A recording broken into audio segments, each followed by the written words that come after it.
ಜೈ ಹಿಂದ್ ಸ್ನೇಹಿತರೆ, ನಿನ್ನೆಯಿಂದ PSTR, GPSTR ಮತ್ತು HSTR ಗೆ ಸಂಬಂಧಪಟ್ಟಂತೆ ಅಪ್ಲಿಕೇಶನ್ ಹಾಕೋಕೆ ಅವಕಾಶವನ್ನು ಮಾಡಿಕೊಡಲಾಗಿದೆ.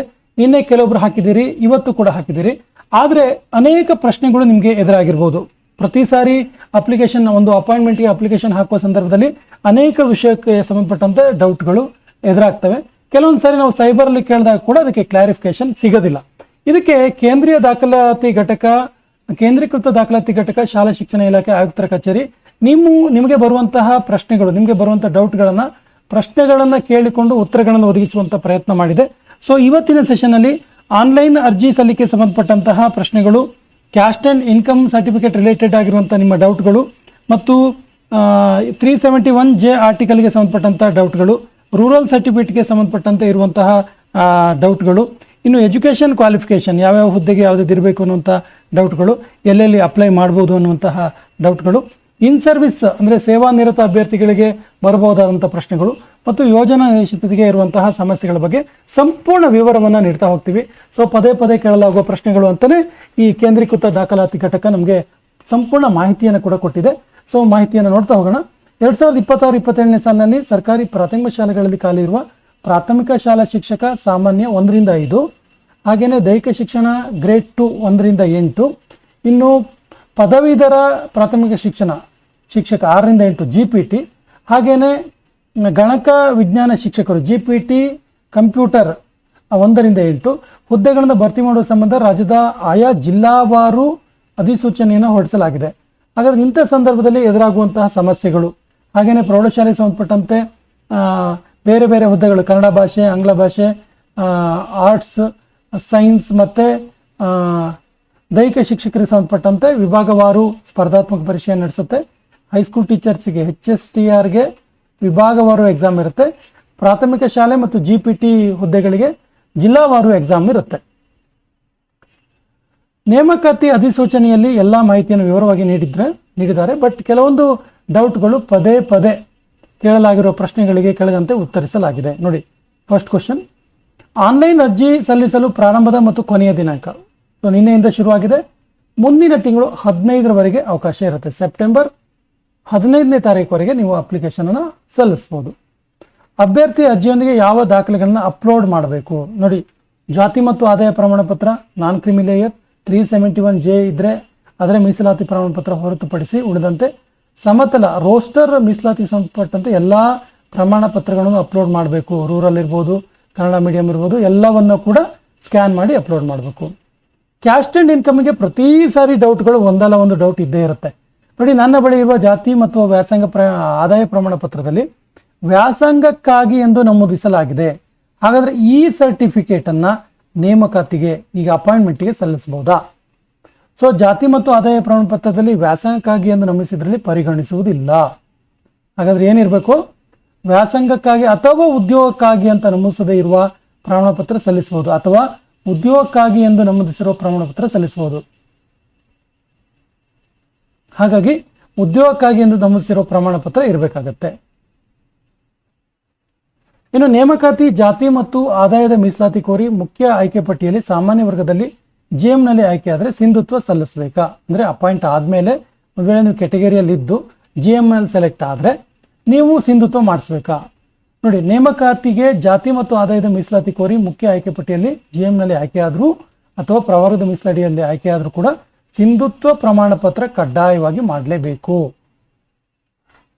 ಸೊ ಜಾತಿ ಮತ್ತು ಆದಾಯ ಮೀಸಲಾತಿ ಪ್ರಮಾಣ ಪತ್ರದ ಸಿಂಧುತ್ವ ರದ್ದಾದಲ್ಲಿ ಉತ್ತಮ ಮೆರಿಟ್ ಇದ್ರೂ ಸಹ ನೇಮಕಾತಿ ರದ್ದಾಗುತ್ತೆ. ಅಂದರೆ GML ಆದರೂ ಕೂಡ ನೀವು 2A ಬರ್ತೀರಿ ಅಂದ್ಕೊಳ್ಳಿ, ಸಿಂಧುತ್ವ ಸರ್ಟಿಫಿಕೇಟ್ ಅಪಾಯಿಂಟ್ ಆದಮೇಲೆ ಮಾಡಿಸ್ಲೇಬೇಕು. GML ಸೆಲೆಕ್ಟ್ ಆದರೂ ಕೂಡ ನೀವು ನಾನು GML ಸೆಲೆಕ್ಟ್ ಆಗಿದೆ, ನಂದು ವ್ಯಾಲಿಡೇಷನ್ ಮುಗ್ದೋಗಿದೆ, ಸರ್ಟಿಫಿಕೇಟ್ ನಡೆಯುತ್ತೆ ಅಂದ್ಕೊಂಡ್ರೆ, ಅಥವಾ ಯಾವುದೋ ಒಂದು ಹೆಸರಲ್ಲಿ ಜಾತಿಯ ಪಟ್ಟಿಯಲ್ಲಿ ಯಾವುದೋ ಒಂದು ಇಲ್ಲದೆ ಇರೋದಿದೆ ಅಥವಾ ರಾಂಗ್ ಆಗಿದೆ, ಈ ರೀತಿ ಆಗಿರುವಂತಹ ಪತ್ರಗಳು ಆಗತ್ತೆ ಕೇಳಿದ್ರೆ ಇಲ್ಲ, ಇಲ್ಲೂ ಕೂಡ ಸಿಂಧುತ್ವ ಬೇಕೇ ಬೇಕು.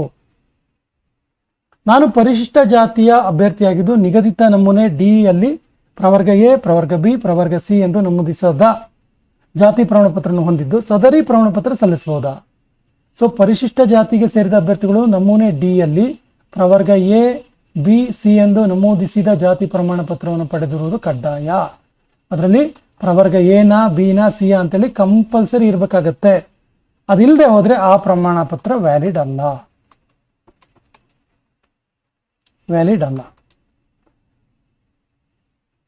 ನನಗೆ ವ್ಯಾಸಂಗದ ಉದ್ದೇಶಕ್ಕಾಗಿ 2A ಪ್ರವರ್ಗದಡಿ ಜಾತಿ ಮತ್ತು ಆದಾಯ ಪ್ರಮಾಣ ಪತ್ರ ನೀಡಿದ್ದಾರೆ. ಆದರೆ ಉದ್ಯೋಗಕ್ಕಾಗಿ 3A ಪ್ರವರ್ಗದಡಿ ಜಾತಿ ಮತ್ತು ಆದಾಯ ಪ್ರಮಾಣ ಪತ್ರ ನೀಡಲಾಗಿರುತ್ತೆ. ನಾನು ಯಾವುದನ್ನ ಸಲ್ಲಿಸಬೇಕು? ನೋಡಿ, ಕೆಲವೊಂದು ಸರಿ ಈ ಥರ ಕೂಡ ಆಗುತ್ತೆ. ಕೆಲವೊಂದು ಜಾತಿಯದು 2Aಗೆ ಬರುತ್ತಾ 3Aಗೆ ಬರುತ್ತಾ ಈ ಥರ ಡೌಟ್ಫುಲ್ ಇದ್ದಾಗ ಕೆಲವೊಂದು ಸರಿ ಈ ಥರ ಕೊಟ್ಟಿರ್ತಾರೆ. ಅವಾಗ ಏನು ಮಾಡಬೇಕು? ನೋಡಿ, ಕೆಲವು ಜಾತಿಗಳಿಗೆ ವ್ಯಾಸಂಗದ ಉದ್ದೇಶಕ್ಕಾಗಿ 2A ಪ್ರವರ್ಗದಡಿ ಜಾತಿ ಮತ್ತು ಆದಾಯ ಪ್ರಮಾಣ ಪತ್ರ ನೀಡಲಾಗಿರುತ್ತೆ. ಆದರೆ ಸಕ್ಷಮ ಪ್ರಾಧಿಕಾರದಿಂದ ಉದ್ಯೋಗಕ್ಕಾಗಿ 3A ಪ್ರವರ್ಗದಡಿ ಜಾತಿ ಮತ್ತು ಆದಾಯ ಪ್ರಮಾಣ ಪತ್ರನ ಸಲ್ಲಿಸುವುದು. ಸೊ ಅಪಾಯಿಂಟಿಗಾಗಿ ಯಾವುದನ್ನ ಕೊಟ್ಟಿದ್ದಾರೆ 3A ಪ್ರವರ್ಗದಡಿಯ ಜಾತಿ ಪ್ರಮಾಣ ಪತ್ರ ಅದನ್ನೇ ಸಲ್ಲಿಸಬೇಕು. ಯಾಕಂದ್ರೆ ಇಲ್ಲಿ ಎಜುಕೇಷನಿಗೆ ಕೊಟ್ಟಿರುವಂಥ, ಆ್ಯಕ್ಚುಲಿ ಈ ಥರ ಕೊಡೋದೇ ತಪ್ಪು.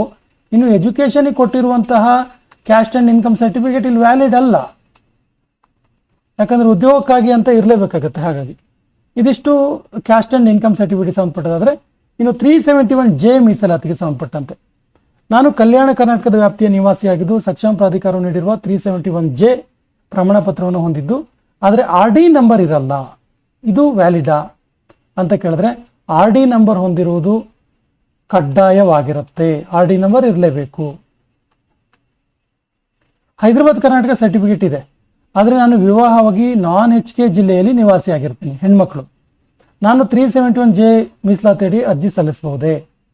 ಸೊ ಸಕ್ಷಮ ಪ್ರಾಧಿಕಾರದಿಂದ ಪಡೆದಿರುವ RD ನಂಬರ್ ಇರುವಂತಹ 371J ಮೀಸಲಾತಿ ಪ್ರಮಾಣವನ್ನು ಸಲ್ಲಿಸಿ 371J ಅಡಿಯಲ್ಲಿ ಅರ್ಜಿ ಸಲ್ಲಿಸಬಹುದು. ಅಂದರೆ ಬಳ್ಳಾರಿನೋ ಕೊಪ್ಪಳದ ಹೆಣ್ಮಕ್ಳೊಬ್ರು ದಾವಣಗೆರೆಗೋ ಅಥವಾ ಶಿವಮೊಗ್ಗಕ್ಕೆ ಮದುವೆ ಆಗಿ ಬಂದು ಗಂಡನ ಮನೇಲಿ ಇರ್ತಾರೆ. ಅಂಥ ಸಂದರ್ಭದಲ್ಲಿ ಹೈದರಾಬಾದ್ ಕರ್ನಾಟಕ ಸರ್ಟಿಫಿಕೇಟ್ ಇದ್ದರೆ, ಅದು RD ನಂಬರ್ ಹೊಂದಿದ್ರೆ ಅವರಿಗೆ ಮೀಸಲಾತಿ ಇದೆ. ನಾನು 371J ಮೀಸಲಾತಿಯ ಅಭ್ಯರ್ಥಿಯಾಗಿದ್ದು ನಾನು ಕಲ್ಯಾಣ ಕರ್ನಾಟಕ ಏತರ ಜಿಲ್ಲೆಗಳಲ್ಲಿ ಅರ್ಜಿ ಸಲ್ಲಿಸಬಹುದಾ?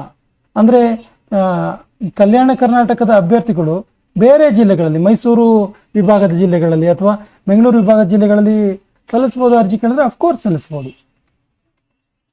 ನಾನು 371J ಮೀಸಲಾತಿಯ ಅಭ್ಯರ್ಥಿಯಾಗಿದ್ದು ನಾನು ಕಲ್ಯಾಣ ಕರ್ನಾಟಕದ ಜಿಲ್ಲೆಗಳಲ್ಲಿ 20% ಹುದ್ದೆಗಳಿಗೂ ಅರ್ಜಿ ಸಲ್ಲಿಸಬಹುದಾ? ಸಲ್ಲಿಸಬಹುದು, ಆದರೆ ಎಲ್ಲದಕ್ಕೂ ಶುಲ್ಕ ಹಾಕಬೇಕಾಗತ್ತೆ. ನಾನು ನಾನ್ ಕಲ್ಯಾಣ ಕರ್ನಾಟಕ ಅಭ್ಯರ್ಥಿಯಾಗಿದ್ದು ಕಲ್ಯಾಣ ಕರ್ನಾಟಕದ ಮಿಕ್ಕುಳಿದ ವೃಂದದ 20% ಹುದ್ದೆಗಳಿಗೆ ಅರ್ಜಿ ಸಲ್ಲಿಸಬಹುದಾ? ಅಂದರೆ ಕಲ್ಯಾಣ ಕರ್ನಾಟಕದವರು ಅಲ್ಲದೇ ಇದ್ದು, ಉದಾಹರಣೆಗೆ ಶಿವಮೊಗ್ಗ ಜಿಲ್ಲೆಯವರು ಅನ್ಕೊಳ್ಳಿ, ನೀವು ಹೋಗಿ ಕೊಪ್ಪಳಕ್ಕೋ ರಾಯಚೂರಿಗೋ ಹೋಗಿ ಚಿಕ್ಕೋಡಿಗೋ ಹೋಗಿ ಅಪ್ಲಿಕೇಶನ್ ಹಾಕ್ಬೋದಾ ಕೇಳಿದ್ರೆ, ಅಲ್ಲಿನ ಕಲ್ಯಾಣ ಕರ್ನಾಟಕದಲ್ಲಿ ಮಿಕ್ಕುಳಿದ ವೃಂದದ 20%ಗೆ ನೀವು ಕಾಂಪೀಟ್ ಮಾಡ್ಬೋದಾ ಕೇಳಿದ್ರೆ ಹೌದು, ಕಾಂಪೀಟ್ ಮಾಡ್ಬೋದು. ನೋಡಿ, ಕಲ್ಯಾಣ ಕರ್ನಾಟಕದ ಪ್ರದೇಶದ ವ್ಯಾಪ್ತಿಯಲ್ಲಿನ 20% ಮಿಕ್ಕುಳಿದ ವೃಂದ RPC ಹುದ್ದೆಗಳಿಗೆ GBA ವ್ಯಾಪ್ತಿಯ ಬೆಂಗಳೂರು ಕೇಂದ್ರ ಜಿಲ್ಲೆ ಮತ್ತು ಬೆಂಗಳೂರು ಉತ್ತರ ಜಿಲ್ಲೆಯಲ್ಲಿ 92% ಹುದ್ದೆಗಳಿಗೆ ಹಾಗೂ GBA ವ್ಯಾಪ್ತಿಯ 2 ಜಿಲ್ಲೆಗಳು ಹಾಗೂ ಕಲ್ಯಾಣ ಕರ್ನಾಟಕ ವ್ಯಾಪ್ತಿಯ 7 ಜಿಲ್ಲೆಗಳು ಹೊರತುಪಡಿಸಿದ ರಾಜ್ಯದ 26 ಜಿಲ್ಲೆಗಳಲ್ಲಿ 100% ಹುದ್ದೆಗಳಿಗೆ ರಾಜ್ಯದಂತೆ ಏಕಕಾಲ ಪರೀಕ್ಷೆ ನಡೆಯಲಿದೆ. ಈ ಹುದ್ದೆಗಳಿಗೆ ರಾಜ್ಯದ ಯಾವ ಜಿಲ್ಲೆಯ ಅಭ್ಯರ್ಥಿಗಳು ಬೇಕಾದರೂ ಅಪ್ಲಿಕೇಶನ್ ಹಾಕ್ಬೋದು. ಇಲ್ಲಿ ನಿಮಗೆ 20% ಅವಕಾಶ ಇರುತ್ತೆ, 80% ಹೆಚ್ಚಿಗೆ ಅವರಿಗಿರುತ್ತೆ. ಹಾಗಾಗಿ ನಾನು 371J ಮೀಸಲಾತಿಯ ಅಭ್ಯರ್ಥಿಯಾಗಿದ್ದು ನಾನು GBA ವ್ಯಾಪ್ತಿಯ ಬೆಂಗಳೂರು ಕೇಂದ್ರ ಜಿಲ್ಲೆ ಮತ್ತು ಬೆಂಗಳೂರು ಉತ್ತರ ಜಿಲ್ಲೆಯಲ್ಲಿ 8% ಹುದ್ದೆಗಳಿಗೆ ಅರ್ಜಿ ಸಲ್ಲಿಸಬಹುದಾ ಹೇಳಿದ್ರೆ ನಿಗದಿತ ಶುಲ್ಕದೊಂದಿಗೆ ಅರ್ಜಿ ಸಲ್ಲಿಸಬಹುದು. ನಾನು 371J ಮೀಸಲಾತಿ ಹೊಂದಿದ್ದು PSTR, GPSTR, HSTR ಹುದ್ದೆಗೆ ನಾನ್ ಕಲ್ಯಾಣ ಕರ್ನಾಟಕ ಮತ್ತು KK ಕಲ್ಯಾಣ ಕರ್ನಾಟಕ ಎರಡೂ ಕಡೆ ಅರ್ಜಿ ಸಲ್ಲಿಸಬಹುದಾ ಕೇಳಿದ್ರೆ 371J ಮೀಸಲಾತಿ ಪ್ರಮಾಣ ಪತ್ರ ಹೊಂದಿದಲ್ಲಿ ಕಲ್ಯಾಣ ಕರ್ನಾಟಕ ಮತ್ತು ನಾನ್ ಕಲ್ಯಾಣ ಕರ್ನಾಟಕ ಹುದ್ದೆ ಇದ್ರೆ ಎರಡಕ್ಕೂ ಕೂಡ ಅರ್ಜಿ ಸಲ್ಲಿಸಬಹುದು. ಎರಡಕ್ಕೂ 371J ಇದ್ರೆ ಎರಡಕ್ಕೂ ಕೂಡ ಅರ್ಜಿ ಸಲ್ಲಿಸಬಹುದು. ನಾನು 371J ಮೀಸಲಾತಿ ಹೊಂದಿದ್ದು PSTR ಮತ್ತು GPSTR ಹುದ್ದೆಗೆ ಕಲಬುರಗಿ ಜಿಲ್ಲೆಯಲ್ಲಿ ಕಲ್ಯಾಣ ಕರ್ನಾಟಕ ಮತ್ತು ನಾನ್ ಕಲ್ಯಾಣ ಕರ್ನಾಟಕ ಹುದ್ದೆಗಳಿಗೆ ಅರ್ಜಿ ಸಲ್ಲಿಸಬಹುದಾ ಕೇಳಿದ್ರೆ ಎರಡಕ್ಕೂ ಕೂಡ ಅರ್ಜಿ ಸಲ್ಲಿಸಬಹುದು. 371J ಮೀಸಲಾತಿ ಪ್ರಮಾಣ ಪತ್ರದಲ್ಲಿ ವಿದ್ಯಾಭ್ಯಾಸ ಮತ್ತು ಸರ್ಕಾರಿ ಸೌಲಭ್ಯ ಎಂದಿದೆ. ಸದರಿ ಪ್ರಮಾಣ ಪತ್ರವನ್ನು 371J ಮೀಸಲಾತಿ ಪರಿಗಣಿಸ್ತೀರಾ? 371J ಮೀಸಲಾತಿ ಪ್ರಮಾಣ ಪತ್ರದಲ್ಲಿ ವಿದ್ಯಾಭ್ಯಾಸ ಮತ್ತು ಸರ್ಕಾರಿ ಸೌಲಭ್ಯ ಎಂದು ಇರೋದ್ರಿಂದ, ಸರ್ಕಾರಿ ಸೌಲಭ್ಯ ಅಂತ ಇರೋದ್ರಿಂದ ಪರಿಗಣಿಸಲಾಗತ್ತೆ. ಇನ್ನು ರೂರಲ್ ಮೀಸಲಾತಿಗೆ ಸಂಬಂಧಪಟ್ಟಂತೆ ಗ್ರಾಮೀಣ ಮೀಸಲಾತಿ, ನಾನು ಸಾಮಾನ್ಯ ಅಭ್ಯರ್ಥಿ, ಜನರಲ್ ಮೆರಿಟಿಗೆ ರಿಲೇಟೆಡ್ ಆಗಿರುವಂಥ ಅಭ್ಯರ್ಥಿ. ಕ್ರಿಮಿ ಲೇಯರ್ ವ್ಯಾಪ್ತಿಗೆ ವಾರ್ಷಿಕ ಆದಾಯ 8 ಲಕ್ಷಕ್ಕೆ ಹೆಚ್ಚಿದೆ, ಹಾಗಾದರೆ ಗ್ರಾಮೀಣ ಮೀಸಲಾತಿ ಕೊಡ್ಬೋದಾ? ಜಿ ಎಮ್ ಆಗಿದ್ದು ರೂರಲ್ಲೇ ಓದಿರೋದು, 1ರಿಂದ 10ರವರೆಗೆ ರೂರಲ್ ಓದಿದ್ರೆ ಮಾತ್ರ ರೂರಲ್ ಸರ್ಟಿಫಿಕೇಟ್ ಸಿಗುತ್ತೆ. ಆದರೆ ಕ್ರಿಮಿಲೇಯರ್ ವ್ಯಾಪ್ತಿಗೆ ಬರೋಲ್ಲ, 8 ಲಕ್ಷಕ್ಕಿಂತ ಜಾಸ್ತಿ ಆದಾಯ ಇದೆ. ಹಾಗಾದರೆ ರೂರಲ್ಗೆ ಅಪ್ಲಿಕೇಶನ್ ಹಾಕಬೇಕಾದ್ರೆ ಜಿ ಎಮ್ ರೂರಲ್ ಅಂತೇಳಿ ಕನ್ಸಿಡರ್ ಮಾಡ್ಬೋದಾ ಹೇಳಿದ್ರೆ ಬರೋದಿಲ್ಲ. ಯಾಕಂದರೆ ಎಲ್ಲವೂ ಕೂಡ 8 ಲಕ್ಷದ ಆದಾಯ ಮಿತಿಗೆ ಒಳಪಟ್ಟಿದೆ. ಯಾವುದೇ ಕೆಟಗರಿ ಇರ್ಬೋದು, ಯಾವುದೇ ರಿಸರ್ವೇಷನ್ ಇರ್ಬೋದು. ನಾನು ಸಾಮಾನ್ಯ ಅಭ್ಯರ್ಥಿಯಾಗಿದ್ದು ಕ್ರಿಮಿಲೇಯರ್ ವ್ಯಾಪ್ತಿಗೆ ಅಂದರೆ 8 ಲಕ್ಷ ರೂಗಿಂತ ಕಡಿಮೆ ಇದೆ, ಹಾಗಾದರೆ ಗ್ರಾಮೀಣ ಮೀಸಲಾತಿ ಕೋರ್ಬೋದಾ? ನಮೂನೆ 1ರಲ್ಲಿ RD ನಂಬರ್ ಹೊಂದಿರುವ ಪ್ರಮಾಣ ಪತ್ರವನ್ನು ತಹಶೀಲ್ದಾರ್ ಪಡೆದಿಂದ ಸಲ್ಲಿಸಬೇಕು. ಗ್ರಾಮೀಣ ಅಭ್ಯರ್ಥಿ ಇದಕ್ಕೆ ಸಲ್ಲಿಸ್ಬೋದು, ಆದರೆ ಕ್ರಿಮಿಲೇಯರಿಗೆ ಸೇರಲ್ಲ ಅಂತೇಳಿ ನಮೂನೆ 1ರಲ್ಲಿ ಇನ್ಕಮ್ ಸರ್ಟಿಫಿಕೇಟನ್ನು ಆ್ಯಡ್ ಮಾಡಿ ಸಲ್ಲಿಸಬೇಕಾಗತ್ತೆ. ನಾನು ಹಿಂದುಳಿದ ವರ್ಗದ 2A 2B 3A 3B ಅಭ್ಯರ್ಥಿಯಾಗಿದ್ದು ಕುಟುಂಬದ ವಾರ್ಷಿಕ ಆದಾಯ ರು 8 ಲಕ್ಷಕ್ಕೂ ಹೆಚ್ಚಿದೆ, ಹಾಗಾದರೆ ಗ್ರಾಮೀಣ ಮೀಸಲಾತಿ ಕೋರಬಹುದಾ? ಇಲ್ಲ. ನಾನಾಗಲೇ ಹೇಳಿದೆ, 8 ಲಕ್ಷಕ್ಕಿಂತ ಜಾಸ್ತಿ ಇದ್ದರೆ ಯಾವುದೇ ಮೀಸಲಾತಿಗೆ ನೀವು ಅರ್ಹರಲ್ಲ ಅಂತೇಳಿ. ನಾನು SC ST ಇದಾಗಿದ್ದು ನನಗೆ ಕ್ರಿಮಿಲೇಯರ್ ನೀತಿ ಅನ್ವಯಿಸುತ್ತದೆಯೇ ಅಥವಾ ಗ್ರಾಮೀಣ ಮೀಸಲಾತಿ? ಇಲ್ಲಿ ಕೂಡ ನೋಡಿ, 8 ಲಕ್ಷಕ್ಕಿಂತ ಜಾಸ್ತಿ ಇದ್ದಾಗ SC ST ಅವರು ಗ್ರಾಮೀಣ ಮೀಸಲಾತಿ ಕೋರ್ಬೋದಾ? ನೋಡಿ, SC ST ಪ್ರವರ್ಗ 1ರ ಅಭ್ಯರ್ಥಿಗಳಿಗೆ ಆದಾಯದ ಮಿತಿ ಇಲ್ಲ, ನಿಗದಿಪಡಿಸಿರುವುದಿಲ್ಲ. ಹಾಗಾಗಿ ನೀವು ಗ್ರಾಮೀಣ ಮೀಸಲಾತಿ ಕೋರಿದ ಅಭ್ಯರ್ಥಿಗಳಿಗೆ ಅನ್ವಯಿಸುವುದಿಲ್ಲ, ಕ್ರಿಮಿಲೇಯರ್ ಅನ್ವಯಿಸುವುದಿಲ್ಲ. ಹಾಗಾಗಿ ನೀವು SC ST ಅವರು ರೂರಲ್ ಮತ್ತು ಕನ್ನಡ ಮೀಡಿಯಂ ಕೂಡ ಅಪ್ಲೈ ಮಾಡ್ಕೋಬಹುದು.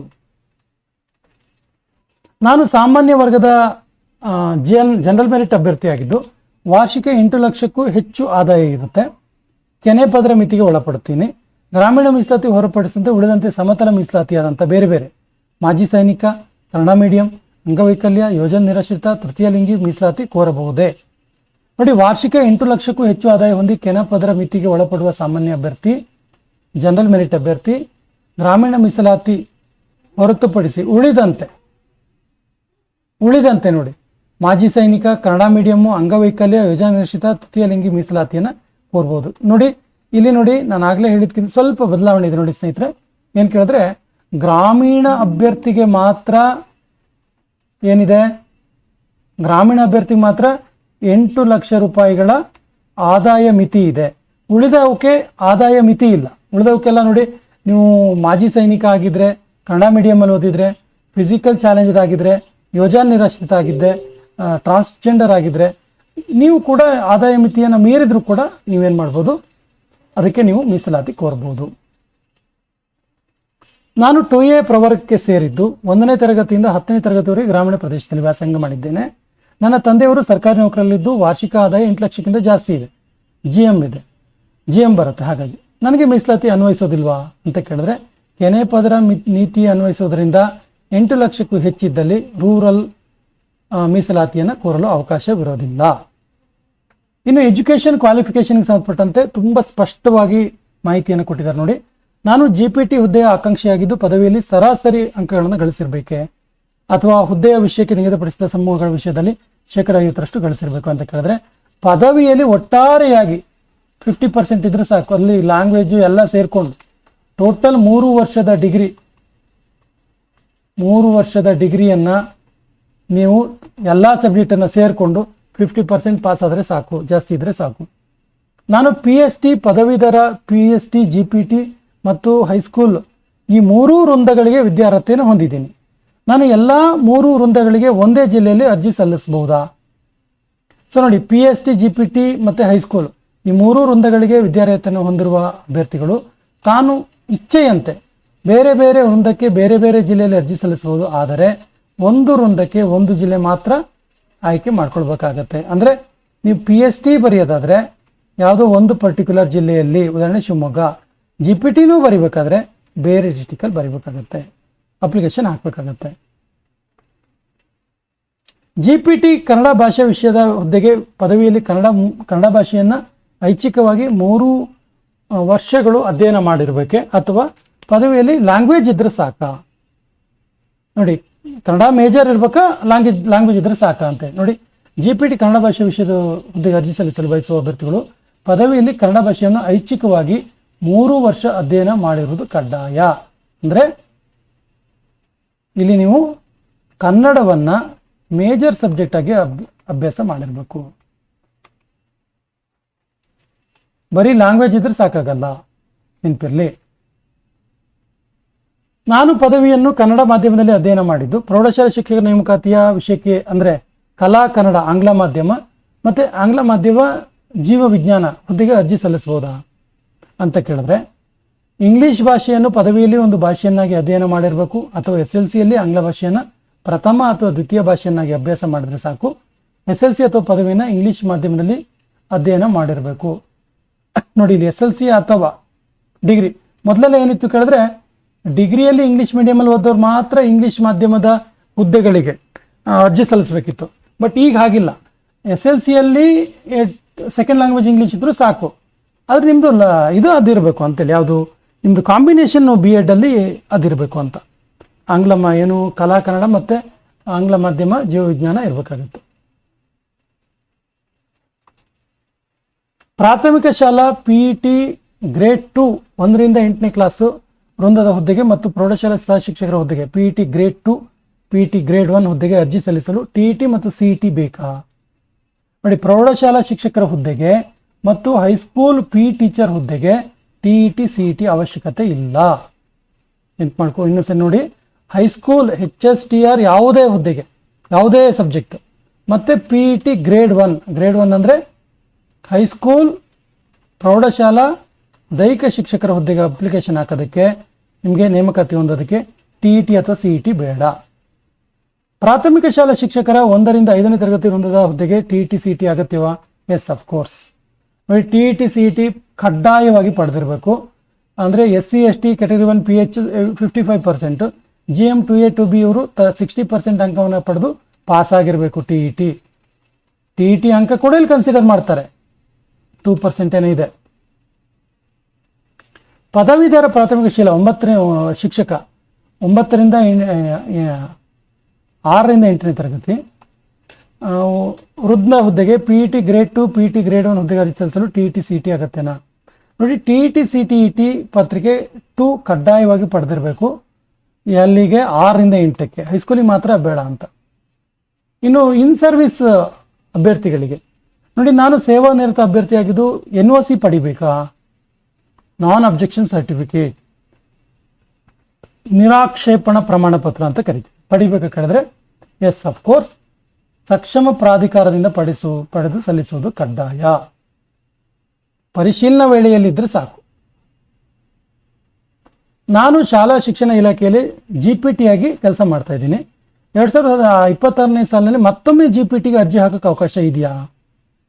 ಇಲ್ಲ, ಯಾವ ಕಾರಣಕ್ಕೂ ಇಲ್ಲ. ನೋಡಿ, ಮತ್ತೊಮ್ಮೆ ಅದೇ GPTಗೆ ಅಪ್ಲಿಕೇಶನ್ ಹಾಕೋ ಅವಕಾಶ ಇಲ್ಲ. ಅಂದರೆ ನೀವು ಜಾಬ್ ರಿಸೈನ್ ಮಾಡ್ಬೇಕಾದ್ರೆ ಹಾಕ್ಬೋದು. ನೀವು ಯಾವುದೋ ಗುಲ್ಬರ್ಗದಲ್ಲಿದ್ದೀರಿ, ನಾವು ಉಡುಪಿಗೆ ಹೋಗಿ ಅಪ್ಲಿಕೇಶನ್ ಹಾಕ್ಬೇಕಂದ್ರೆ ನೀವು ವಿಲ್ಲಿಂಗ್ ಇದ್ದರೆ, ನಾನು ರಿಸೈನ್ ಮಾಡ್ಕೊಂಡು ಹೋಗ್ತೀನಿ, ನಂದು ಯಾವುದೇ SR ಆಗಲಿ ಯಾವುದೇ ಗೌರ್ಮೆಂಟ್ ಬೆನಿಫಿಟ್ಸ್ ಆಗಲಿ ಕಂಟಿನ್ಯೂ ಆಗೋದು ಬೇಡ ಅನ್ನಂಗಿದ್ರೆ, KGID ಮತ್ತೊಂದು ಕಂಟಿನ್ಯೂ ಆಗೋದು ಬೇಡ ಅನ್ನಂಗಿದ್ರೆ ನೀವು ಬರಿಬೋದು, ನಿಮ್ಮ ಇಚ್ಛೆ ಅದು. ಆದರೆ ನೀವು ಸೇವಾನಿರತ ಅಭ್ಯರ್ಥಿಯಾಗಿ ಡಿಪಾರ್ಟ್ಮೆಂಟ್ ಥ್ರೂ ಬರ್ಬೇಕಂದ್ರೆ ಇಲ್ಲಿ GPT ಟು GPT ಮತ್ತೆ ಅಪ್ಲಿಕೇಶನ್ ಹಾಕೋಕ್ಕೆ ಅವಕಾಶ ಇಲ್ಲ. ನಾನು ಶಾಲಾ ಶಿಕ್ಷಣ ಇಲಾಖೆಯಲ್ಲಿ GPT ಆಗಿ ಕರ್ತವ್ಯ ನಿರ್ವಹಿಸ್ತಾ ಇದ್ದು 2026ನೇ ಸಾಲಿನಲ್ಲಿ ಮತ್ತೊಮ್ಮೆ ಪ್ರೌಢಶಾಲಾ ಶಿಕ್ಷಕರ ಹುದ್ದೆಗೆ ಅವಕಾಶ ಇದೆಯಾ ಹೇಳಿದ್ರೆ ಅಫ್ಕೋರ್ಸ್ ಇದೆ. ಯಾಕಂದರೆ ಸ್ಕೇಲ್ ಚೇಂಜ್ ನೋಡಿ, PSTR ಅವರು ಅನುಮತಿ ಪಡೆದು GPSTR ಗ್ರಾಜ್ಯುಯೇಟ್ ಪ್ರೈಮರಿ ಸ್ಕೂಲ್ ಟೀಚರ್ಗೆ ಅಪ್ಲಿಕೇಶನ್ ಹಾಕ್ಬೋದು. ಯಾಕಂದರೆ ಸ್ಕೇಲ್ ಚೇಂಜ್ ಇದೆ. C ಶ್ರೇಣಿಯಲ್ಲಿ ಬಂದರೂ ಕೂಡ ಸ್ಕೇಲ್ ಚೇಂಜ್ ಇದೆ, ಇದಕ್ಕಿಂತ ಇದು ಸ್ಕೇಲ್ ಚೇಂಜ್ ಇದೆ. ಇನ್ನು HSTRಗೆ ಹಾಕ್ಬೋದು ಕೇಳಿದ್ರೆ ಅಫ್ಕೋರ್ಸ್ ಇವರಿಬ್ಬರು HSTRಗೆ ಹಾಕ್ಬೋದು. GPSTR ಅವ್ರಿಗೆ ಹಾಕ್ಬೋದು, ಅನುಮತಿ ತಗೊಂಡು ಅನುಮತಿ ಕೊಡುತ್ತೆ ಸರ್ಕಾರ. PSTR ಕೂಡ ಹಾಕ್ಬೋದು, ಯಾವುದು ಹೈಸ್ಕೂಲಿಗೆ. GPSTR ಅವರು ಹೈಸ್ಕೂಲಿಗೆ ಹಾಕ್ಬೋದು, PSTR ಅವರು ಇವೆರಡಕ್ಕೂ ಕೂಡ ಹಾಕ್ಬೋದಾಗಿದೆ. ನೋಡಿ, ಪ್ರೌಢಶಾಲಾ ಸಹ ಶಿಕ್ಷಕರ ಹುದ್ದೆಗೆ ಅರ್ಜಿ ಸಲ್ಲಿಸಲು ಅವಕಾಶ ಇದೆ. ನಾನು ಅನುದಾನಿತ ಶಾಲೆಯಲ್ಲಿ ಕಳೆದ 2 ವರ್ಷದಿಂದ ಕಾರ್ಯನಿರ್ವಹಿಸುತ್ತಿದ್ದೇನೆ. ಸರ್ಕಾರಿ ಪ್ರೌಢಶಾಲಾ ಶಿಕ್ಷಕ ಹುದ್ದೆಗೆ ಅರ್ಜಿ ಸಲ್ಲಿಸಬಹುದಾ? 100% ಅರ್ಜಿ ಸಲ್ಲಿಸಬಹುದು. ನಾನು ಇತರ ಇಲಾಖೆಯಲ್ಲಿ ಸರ್ಕಾರಿ ಸೇವೆ ಸಲ್ಲಿಸ್ತಿದ್ದು NOC ಪಡೆದು ಅರ್ಜಿ ಸಲ್ಲಿಸಬಹುದಾ? NOC ಇಲ್ಲದೇನೂ ಅರ್ಜಿ ಸಲ್ಲಿಸಬಹುದು. ಆದರೆ NOC ಯಾವಾಗ ಬೇಕು ಕೇಳಿದ್ರೆ, ನೀವು ಒಂದು ವೇಳೆ ಸೆಲೆಕ್ಟ್ ಆಗಿ 1:2 ಮೂಲ ದಾಖಲೆ ಪರಿಶೀಲನೆಗೆ ಆಯ್ಕೆ ಆದರೆ ಆ ಸಮಯದಲ್ಲಿ ದಾಖಲೆಗಳ ಪರಿಶೀಲನೆ ಸಮಯದಲ್ಲಿ ನೇಮಕಾತಿ ಪ್ರಾಧಿಕಾರದಿಂದ ಪರಿಶೀಲನೆಗೆ ಹಾಜರುಪಡಿಸಬೇಕು ಅಷ್ಟೇ. ಇನ್ನು ಕೊನೆಯ ಪ್ರಶ್ನೆ, ಯೋಜನಾ ನಿರಾಶ್ರಿತಿಗೆ ಸಂಬಂಧಪಟ್ಟಿದ್ದು. ವಿವಾಹಿತ ಮಹಿಳೆಯಾಗಿದ್ದು ತಂದೆಯ ಹೆಸರಿನಲ್ಲಿ ಪಡೆದ ಯೋಜನಾ ನಿರಾಶ್ರಿತ ಪ್ರಮಾಣ ಪತ್ರ ಸಲ್ಲಿಸಬಹುದಾ? ಅಫ್ಕೋರ್ಸ್ ಸಲ್ಲಿಸಬಹುದು. ನಾನು ಆಗಲೇ ಹೇಳಿದೆ, ಏನಂತ ಹೇಳಿದ್ರೆ ಯೋಜನಾ ನಿರಾಶ್ರಿತರಾಗಿದ್ದು ಒಂದು ಜಿಲ್ಲೆಯಿಂದ ಮತ್ತೊಂದು ಜಿಲ್ಲೆಗೆ ಬಂದಿದ್ದಾಗ ನೀವು ತಂದೆಯ ಒಂದು ಹೆಸರಲ್ಲಿರುವಂತಹ ಅಭ್ಯರ್ಥಿ ಹೆಸರು ಸ್ಪಷ್ಟವಾಗಿರುವಂತಹ ಪ್ರಮಾಣ ಪತ್ರ ಸಲ್ಲಿಸಬಹುದು. ಸ್ನೇಹಿತರೆ, ಇದಾಗಿತ್ತು PSTR, GPSTR ಮತ್ತು HSTR ಅಪ್ಲಿಕೇಶನ್ ಆದ ಸಂದರ್ಭದಲ್ಲಿ ನಿಮಗೆ ಎದುರಾಗುವ ಡೌಟ್ಗಳು ಮತ್ತು ಅದಕ್ಕೆ ಸೊಲ್ಯೂಷನ್.